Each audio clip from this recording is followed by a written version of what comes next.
নমস্কার বন্ধুরা, জানা হোমিওপ্যাথি চ্যানেলে আপনাদের স্বাগত জানাই। আশা করি আপনারা সবাই ভালো আছেন। আজকে আমি একটি খুব গুরুত্বপূর্ণ হোমিওপ্যাথি মেডিসিন সম্পর্কে বলবো।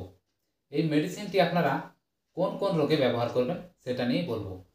তাই বন্ধুরা, আপনারা ভিডিওটি স্কিপ না করে সম্পূর্ণ দেখার চেষ্টা করুন, তাহলে পুরো বিষয়টি ক্লিয়ার বুঝতে পারবেন। এবার শুরু করা যাক।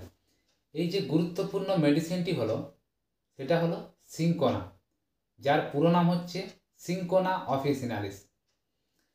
এটা পাকস্থলীর রোগের জন্য খুব একটা ভালো মেডিসিন।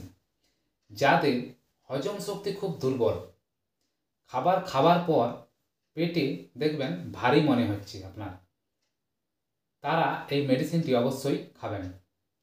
চা পান করলে যাদের পেটের সমস্যা হয়, পেটে গ্যাসের সমস্যা হয়, তারা এই মেডিসিনটি খেতে পারেন।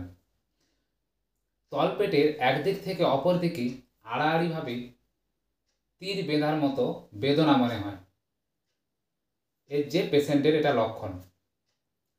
সিনকোনা সেই সব রোগীদের জন্য ভালো যাদের দুধ অপছন্দ, অর্থাৎ যারা দুধ পছন্দ করে না।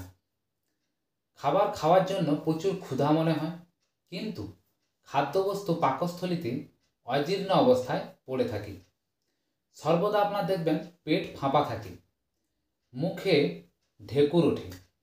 এই ঢেকুরের স্বাদটা দেখবেন মানে তেতো জলের স্বাদটা তেতো মনে হবে, অথবা ভুক্ত খাদ্যবস্তু ঢেকুর ওঠে। আপনি যা খেলেন সেই খাবারটাই দেখবেন ঢেকুরে আসছে।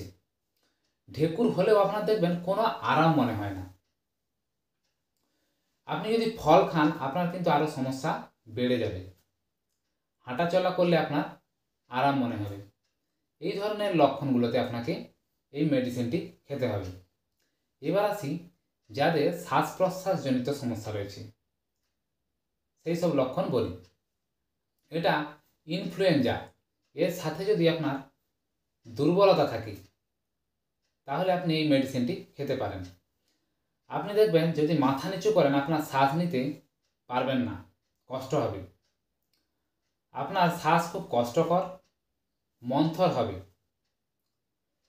শ্বাসরোধ যুক্ত সর্দি হবে আপনার। বুকের ভিতর একটা ঘড়ঘড় শব্দ হবে। গলার ভিতর সুড়সুড় করে। তীব্র একটা কাশি হবে। খাবার খাওয়ার পর আপনার কাশি হবে। এই সব ধরনের লক্ষণে আপনাকে এই মেডিসিনটি খেতে হবে। আর কি হয় না, ফুসফুস থেকে রক্তস্রাব হতে পারে, শ্বাসকষ্ট হতে পারে। বাম ফুসফুসে দেখবেন আপনার তীব্র বেদনা মনে হবে।